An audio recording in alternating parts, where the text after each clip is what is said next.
All right, I am here with Lindsey Gorman, the founder of Drop Bombs. Are you founder CEO? Is that accurate? Yeah, you could say that. Well, I'm happy to have you on. I'm excited for this conversation. So maybe for people out there that don't know, you can give the quick little elevator speech on you and your background, and a little bit on Drop Bombs. Sure. I grew up playing softball since I was small, kind of playing all sports. When I was around 12, directed towards softball, it's kind of just been my love, passion ever since. Went on to play in college, played D1, played Iowa State, transferred to UC Santa Barbara, got my undergrad in Kines, master's work in sports psych. And then I went on to try real life. And I was like, heck no, that sucks. So then I went on to train to play professionally. And that was super fun. I realized when I was training professionally that I don't want to say I have a gift, but I'm really good at being able to see and feel kind of how power transfers and how it looks, and then how you can kind of coach it and see it. And so when I was training to do that, I met my friend, Jason Yulee Kinsey, and he was creating a pitching program. And so it worked out well. He would pitch to me, I would hit off of him. And then I would teach his athletes body control and how to use kind of their natural power, their natural angles, and really the female body and how it works in a powerful way, essentially. And then they would go into their pitching lessons, and it was awesome. He then introduced me to my now husband. And next thing you know, I love San Diego, and it's amazing.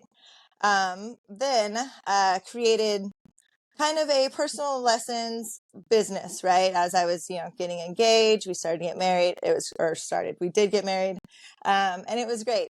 Then I got pregnant. And when I got pregnant, my body said, you are not going to coach. You're not going to do anything. You're going to lay on the couch and you're going to gain 100 pounds.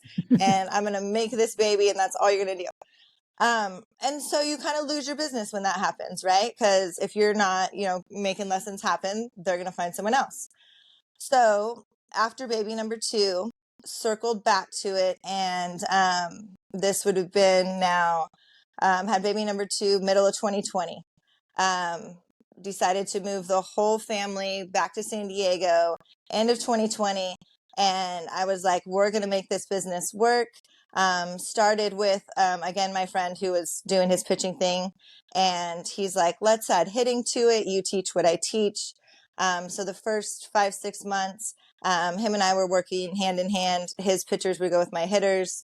And then he got really big and I got really big. And so we had to branch off. And that's when kind of Drop Bombs started. I love it. So Yeah. I had a couple of weeks ago, I had Brandon Phillips. Brandon Phillips played, I don't know, something like 15 years in the major leagues, played for the Reds, had an unbelievable career there, almost 300 career home runs, multiple gold gloves. And he's now the owner of a team called the Texas Smoke, which is in the women's professional fast pitch league, WPF. They just won their inaugural championship for the league. And he's a big advocate of women's sports and empowering women and the game. And, he talks a lot about how, as a baseball player, you didn't think much about softball, but then when he really got a chance to watch the game, he was just so impressed with it. What were the professional outlets back when you were playing? I mean, you had mentioned that you played a little bit professionally. What was out there at that point?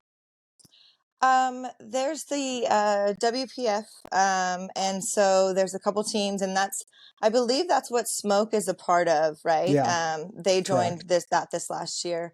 Now there's Athletes Unlimited, and so there's a couple different ways you can play within that. Back then, just getting going was Japan, to play in Japan, and to play Ah, overseas. And so there's lots of opportunities to play overseas, and actually there's a lot more money to play overseas. It's just a longer season, so a lot of girls, it's hard to leave for 9 months and be gone that whole entire time away from family to make the more money, where typically the seasons here in the United States are just through the summer. yeah. And I'm assuming the money's like a little bit of money and an experience, but it's not like money that you would think about when you think of like many professional sports, I'd assume. No, not at all. And that's actually going to lead into what my company is kind of helping to facilitate, right? Um, a lot of these girls, they want to make money right out of college and still love the game. And like me, they don't want to do real life stuff because that sucks. Um, so what my company does now within our app, we actually have it where these coaches can come on board, or excuse me, former athletes can come right on board, and all of these girls across the nation have instant access to them to do lessons. They can make money. We've also created where these coaches, athletes come on board and they have commission plans where they bring other coaches on board, or if they bring in organizations into our mental training and into our power program, which teaches athletes essentially how to use their body and focus their mind to make their body efficient. And then that going full circle into what the female athlete kind of from 14 to 18 needs. I guess any athlete, any human Yeah. going through that crazy time, needing that support of, I got you, don't worry about it, I've been through it. And so giving these young athletes access to these females, these strong females that have been successful, and now also giving these strong females a way to make a living. Because that's hard to do on your own, all the scheduling, all the money chasing, Hmm. and, promoting all that kind of stuff. So that's part of what we do too. And it's funny, when I was in Louisville last week, they were a part of what I was seeing with the hit tracks. They had a couple of their athletes in the home run derby with Nicole Mendez, who is one of our coaches who played at Oklahoma.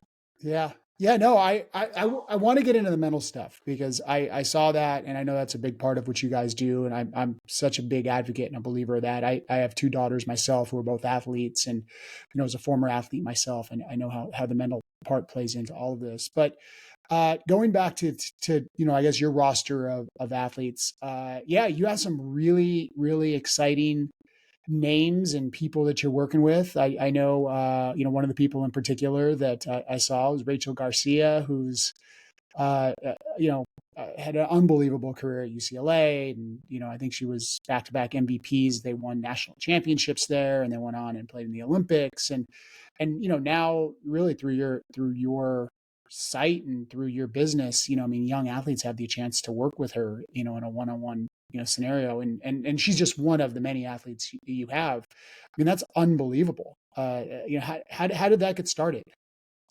Yeah, Rachel, arguably, not arguably to me, she is 100% the GOAT. Like, honestly, I say it to her face and she just like smiles. She's the sweetest. I'm like, yeah, she's the greatest of all time. We happen to have her right here.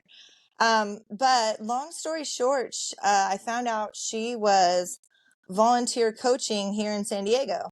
And obviously, if you're volunteer coaching, that's not making you any money. So I reached out to her and I said, hey, can I, help you make some money with lessons? This is my business. Let me know what you think.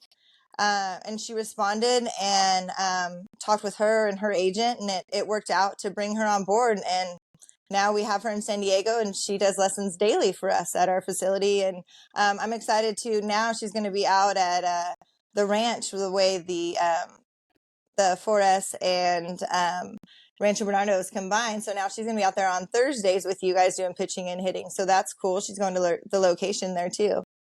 Yeah, no, full disclosure, my daughter is going to be one of the people that she's taking lessons with. And, I think my daughter's super excited, but I think we, as parents, are probably even more excited than her. So, yeah, I've had a chance to talk to a couple of the parents. And, I think any of them that follow softball and know softball and understand who she is and what she's accomplished are like ecstatic and like, like fanboy style ecstatic. Yeah, I was the same way the first time I met her. Yeah, that's Yep. that's that's awesome. So, you talked about Jason and give him a free plug here over at Powerhouse Mechanics because that's who my daughter has come up um, pitching with, and she's turned into a pretty good little pitcher herself. I had this question because I know Jason was a pitcher himself, right? He pitched in men's leagues. You faced, the best of the best. You were pretty humble talking about your career, and we can talk a little bit more about that. You had a pretty special career yourself. What is it like facing someone like Jason versus facing some of the better women pitchers that you faced? Jason can mix speeds. Like he is so deceptive, and I want to say efficiently deceptive, if that makes sense.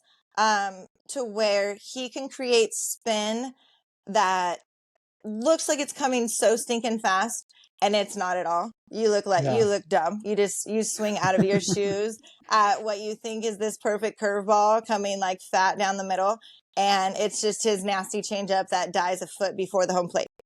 yeah, yeah. That's what makes it tricky. And I always actually tell all of his pitchers, because that's one of his pitches that he teaches. It's really hard to learn. And so kind of halfway through it, they'll be, struggling. So a lot of them go back to back. They'll almost be struggling mentally with it. So they, come to me and I say, I will tell you, stick with it and start to feel how your body works within it. It's the best changeup in the world. yeah. Even though it's hard to teach and hard to feel and all those things. But once you get it, it's phenomenal. Yeah, firsthand. I've seen it. It is hard. My daughter's been trying to throw it now for about, I'd say close to 18 months. And I think she's finally starting to get it. And when it clicks and it's coming in, it is special. So you got to bear with it. You got to have the patience. You got to kind of like, just, believe in learning how to throw that pitch. So let's talk about the mental side of it, because I know that's a big part of what you do. I'm assuming you're working with athletes that go from, 10, 12 years old, all the ways up into high school and probably even college. How do you approach those conversations? Depends on what they need, how they come to me, how it kind of sparks up. If it's someone that I've been working with for a while, say it's my client that's been my hitting client for a while, and within a lesson I can see something is a little bit off, um, we'll just start to just talk about things. Or if I know that they're comfortable with me, a lot of times we'll just stop the lesson right there and we pull up a couple buckets and we sit and talk, and we just kind of unload a little bit. Okay, what's happening? Why aren't you present? What's on your brain that had you distracted today? Just making sure that they're always on board to learn and always on board to progress. Typically with my athletes and my lessons, they're kind of set up to where they kind of listen to one of our mental trainings before the lesson to kind of unload their, we'll say, baggage or whatever's going on that day, to get them prepared for the lesson. But obviously sometimes that doesn't work. You can only breathe so much when when something's really on your brain. Yeah, And so we'll take the time out. An athlete last week, we talked for a minute about recruiting, and so that had her stressed as soon as we talked about recruiting, just because obviously she's recruiting age. So we just stepped outside the back of the facility and just screamed for a little bit. I yelled as yeah, loud as I could, and she just kind of mirrored what I said, and just to get it out. And so we have a lot of different little things that we'll do. I also have where people can book me and we can do one-on-one virtually. hmm So that's typically someone that has had like a specific issue, say a coach yelled at them, they had a negative performance, something's happening that has them off, right? hmm So they'll book a virtual and we'll start to talk from there. And typically we have to almost go through the experience and you have to erase the brain path that was created in this hyper emotional experience. So example, especially anytime our brains are developing, we'll get into an experience, say we're up to bat, right? Bases are loaded, full count. We watch the last ball go or the last strike go by us, and that's strike three. Think about the different age groups you're in. So if you are 8 years old, right? That's probably the first time you ever felt or seen someone like disappointed in you. What is disappointment? Nobody even knows what that is until all of a sudden you look up and your parents are looking at you like you're the worst person ever. And it's just because you didn't swing a bat. And so your brain then says, oh my goodness, that hurt so bad. That hurt so bad. I don't ever want to do this again. And Yeah. so even though they're 8 years old, they'll get on deck and almost have a panic attack because that's their brain protecting them. That's their brain saying, oh my gosh, last time I did this, it hurt me so bad. I do never, ever want to feel that again. And so with someone of that age, you have to, I call it, get rid of that snake bite, right? Mm. Because you could have, hiked that hill 1,000 times, but as soon as you see a snake, it doesn't matter. It changes forever. So we will almost recreate that scenario and we'll feel those emotions. And then we'll take something to get rid of those emotions. Sometimes we'll blow a dandelion. Sometimes we'll wash it out in the rain. Last week we screamed, right? And then what's really important that I do after that is we replace it with something positive. And so I'll take them through visualization that takes them back right into that situation, but we make it successful. And we Yeah. make it how they can create this new brain path where as soon as they see that field again, as soon as they see their parent again, their coach, whoever was a part of that negative situation, their body and brain doesn't freak out. They can be like, oh, hey, oh, okay, now I'm in this game. Oh, yeah, you know what? Actually, I took myself through this same scenario 40 times last week. And really, every single time in my brain, it was awesome. And so now we've created a new brain path that bypasses that stressful one that wants to protect you and hide and, cry and freak out or whatever your body wants to do in that moment to protect itself. Yeah. And we kind of do that at all different ages. That was an example of a little kid. My earlier example of she's recruiting age. This is a huge stressor on that age group. And so it's not only hard to deal with being seen and seeing your peers on social media, signing, not signing, verbaling, all this kind of stuff. Mm-hmm. And then you go a little bit internal with that. And then we have to deal with all those stressors and girl hormones behind those things. So yeah, we try to work on all that stuff. And then my girls that are actually here in San Diego, they can book me where we just go into the office and we talk for 30 minutes and unload. My girls that see me one-on-one, I don't ever tell them this, but I guess it's out now. On day one, we always do a hate page, which is funny. I call it a hate page. But we get out all the stuff we hate.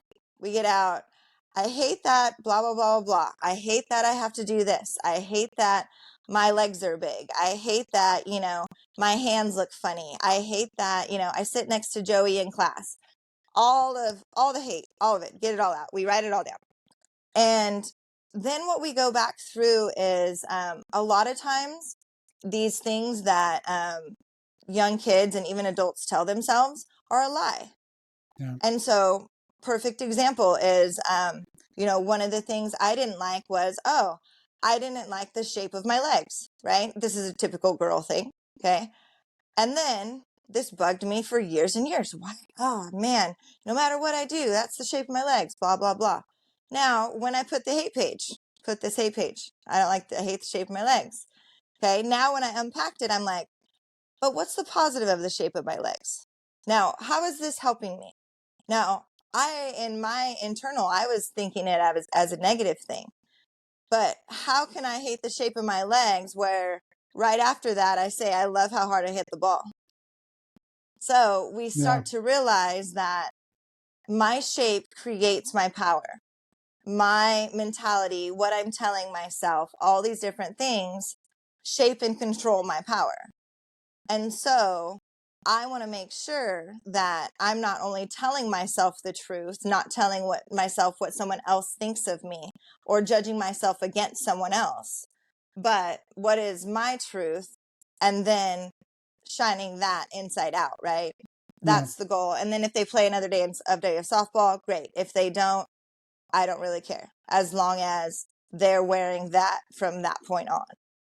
Yeah, and I think you hit upon a really important point there. And when I started originally this podcast, Athlete Entrepreneur, it was It was to talk about the correlation between skills learned in athletics and how they translated into the entrepreneurial world. And, so much of it was, perseverance and sort of courage and discipline and hard work and, competition and, things that are necessary for you to be a successful entrepreneur are kind of what it takes to be successful in athletics. And, and I'm such a big advocate of athletics, especially in the youth. I mean, I statistically, I mean, I don't know, it's probably changed a little bit. I think when I was younger, it was something like 10% of uh, rec athletes would play high school, and then 10% of like high school athletes would play college, and then it was like whatever, maybe less than that, like 1% of college athletes would play in the pros. So majority of people that are playing rec sports are never going to go beyond that, and very few are going to play professional.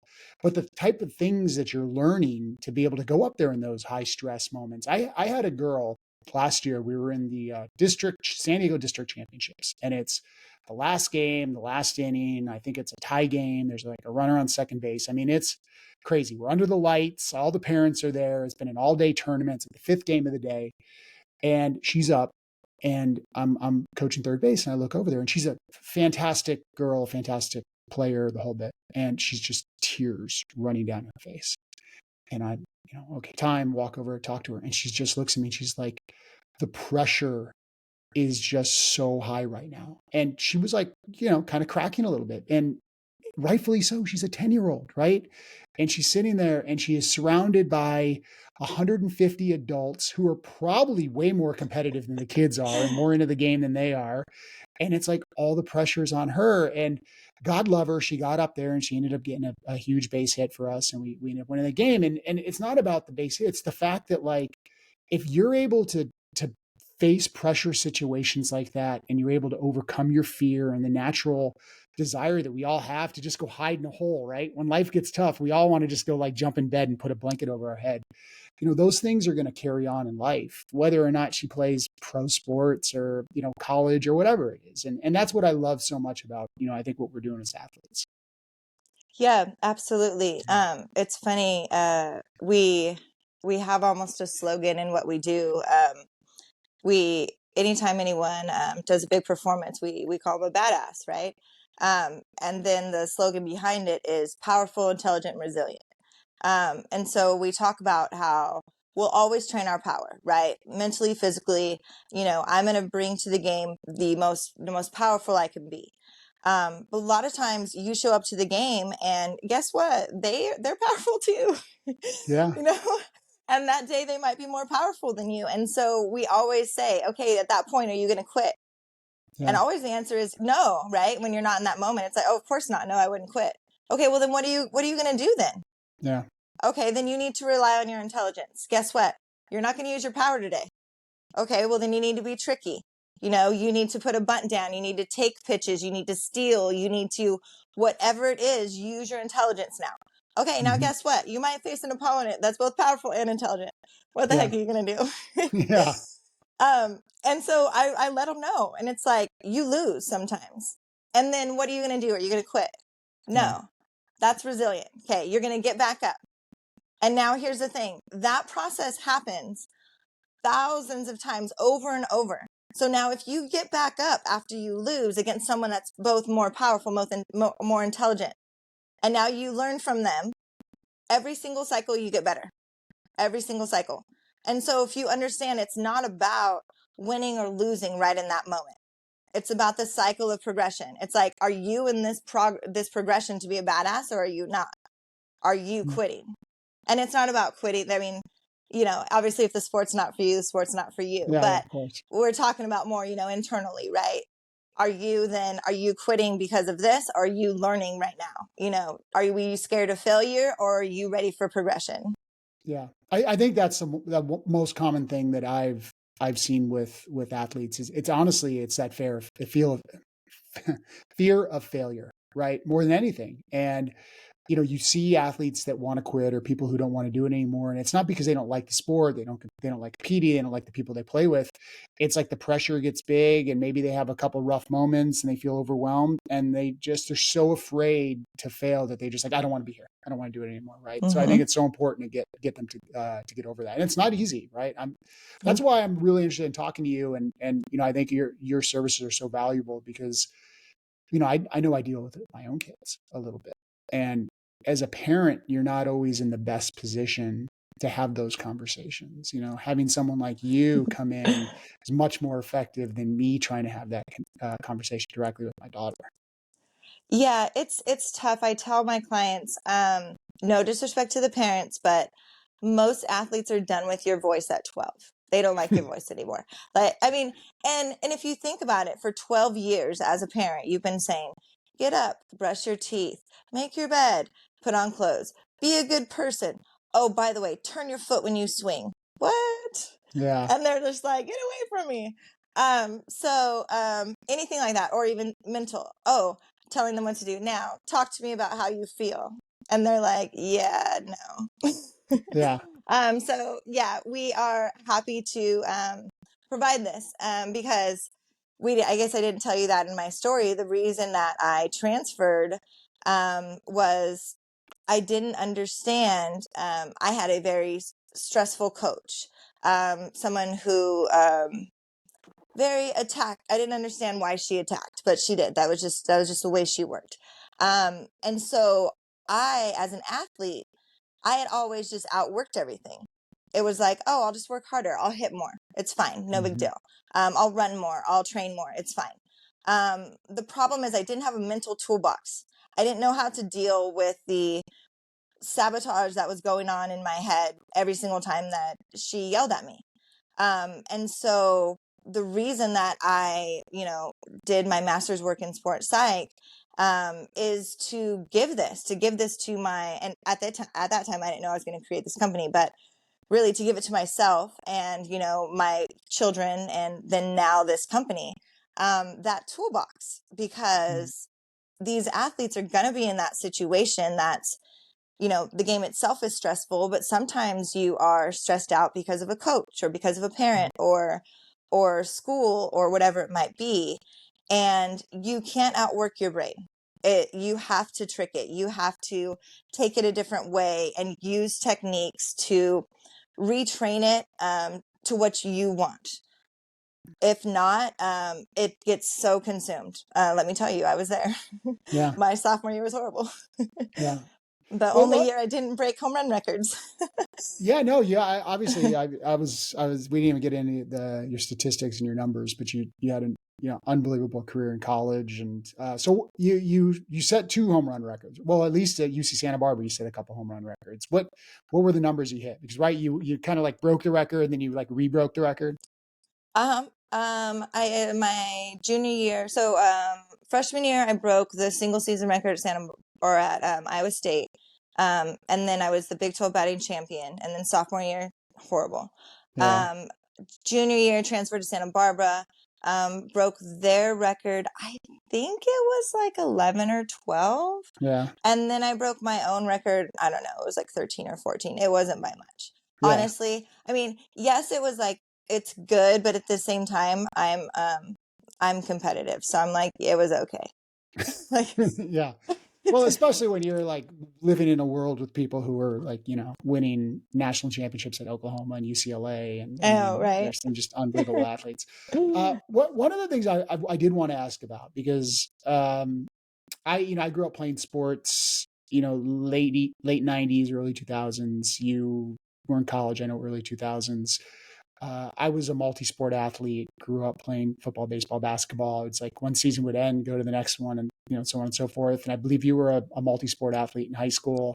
Mhm. Uh, I was like, when I was, before I had kids, I was like, oh, I'm never going to, the specialization, my kids are going to play all the sports. And then you get into it and you realize like everybody specializes. And, the kind of the crazy part is if you take off a season, you do fall behind. I've just seen it happen. what is your philosophy like when parents come up to you and they ask you about multi-sports, or they ask you about, should my kid be playing year-round softball or year-round volleyball or whatever it might be? As someone who was a multi-sport athlete and then obviously had a chance to go play, D1, what do you tell them? Um, Personally, so there's my personal experience, I guess, and then there's kind of my advice. Yeah, My personal experience, volleyball, basketball, softball, and then I played softball year round. I lived in the middle of nowhere, so we drove an hour and a half to practice multiple times a week, back and forth lessons. But I was a little obsessed. So that's obsessed, right? yeah, And then I lived in Central California. So then we drove every single weekend to LA to the big tournaments. yeah. And so that was me, and I couldn't get enough of it. And volleyball and basketball, I there wasn't anything competitive enough in that area that I didn't have to travel to for softball. So it was like, oh, we don't play volleyball? Yes, I do. Do you want to play basketball? Yes, I do. Yeah. Anything, I was going to play it. Now, my advice is don't do stuff you don't like to do. Yeah. Don't be a multi-sport athlete if you don't like the other sports. Hmm. It's just don't. It's mental waste. It's go do some sort of other training. Go hiking instead. Go fishing. Whatever you want to do. But so do I think that all softball all the time is the best? No. I think that if you are going to play at a very high level, you need to play year round. Yes. But there needs to be some sort of athletic balance. So if you like volleyball, basketball, if you like whatever it might be, go do that. Are you going to have time to do that year round? Probably not. You'll play in season, you'll have fun, you'll have a group of friends in your area that probably play, and you then feel that you have something outside of softball. Hmm. The people that are consumed by softball, all their friends are in softball, they have a little bit harder time mentally. Say they have to switch teams or do something like that. Hmm. They're so attached to the relationships of softball, that it's it gets sticky, I would say. Yeah. So if you well-rounded athlete, well-rounded person, introduce them to other sports. If they Hmm. like it, great. Play them, do as much as you want of it. If they hate it, find something else. Maybe, Move on. another sport's not their thing. Who knows? Maybe they like just running. Yeah. Love that. So what's next for Drop Bombs? You guys continue to grow. I love the platform. I love the idea of being able to bring on athletes. Are you primarily in Southern California right now, or are you starting to expand out, nationwide? We are expanding. So we have a hub in Minnesota. Hmm. And so we fly out to one of our top coaches flies out to Minneapolis and services our members in the Minneapolis area. I mentioned Nicole Mendez earlier. She came on board just a couple of months ago. She's starting up Drop Bombs Texas. So she does lessons in North Dallas. She also does virtual lessons. We just put into the system this week that she will start to do video swing analysis for people. So Oh, they can send in videos of their swing, and she will do a voiceover and give them drills and kind of shoot it back to them within their profile. Um, for those people that, our time frame doesn't match up, but I want to work with you, kind of stuff. So love. we're expanding there. We're also actually exciting, going into athletes feeling amazing within themselves and their body and learning how to use it properly. We are adding strength and conditioning and yoga into our Oh, arsenal. Yes. yeah. So our strength and conditioning coordinator, she is amazing. She was actually my former client way back. She did sports psych stuff with me, and she went on to play Division I softball at Dartmouth. Hmm. Got her strength and conditioning degree there. She's now a strength and conditioning coach at Middle Tennessee. And she actually was with the Jets and their training camp this last year. So she's amazing. So she's creating our strength and conditioning program. We're starting that at the facility. We're also going to be adding videos within the app first of the year. So like our Minnesota clients, Texas, or if you're an athlete like me that lived in the middle of nowhere, you pull it up on your phone or your tablet and you have a Division I workout right in front of you. Do it at home.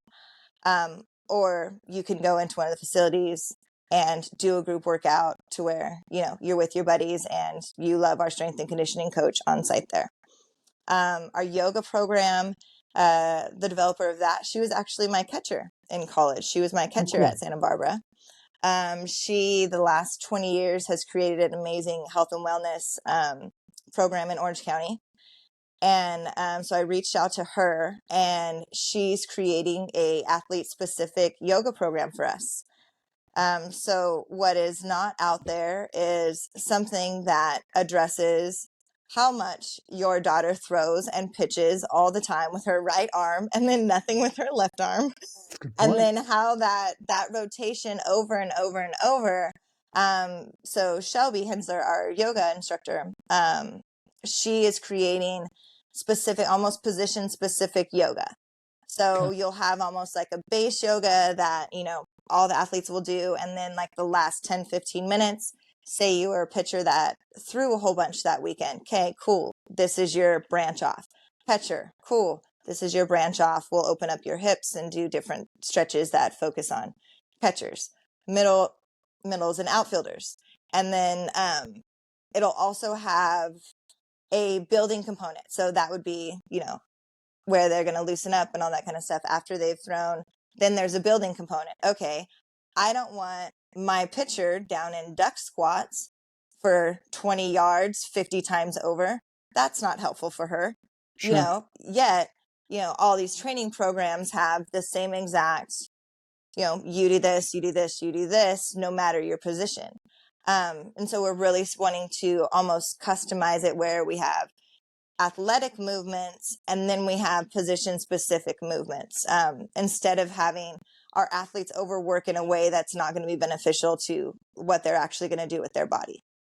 Yeah. I love the holistic aspect of what you guys are doing. I mean, there's clearly a lot of people out there that can give private lessons. They can teach people, how to hit, or can get on a tee and take them to the cages or pitch or whatever it is. But I love that you're combining the mental side with the physical side on top of that, which not just the technique of it, but actually the strength portion of it, and doing strength training or yoga flexibility that's specific to even positions within the sport, not just the sport itself.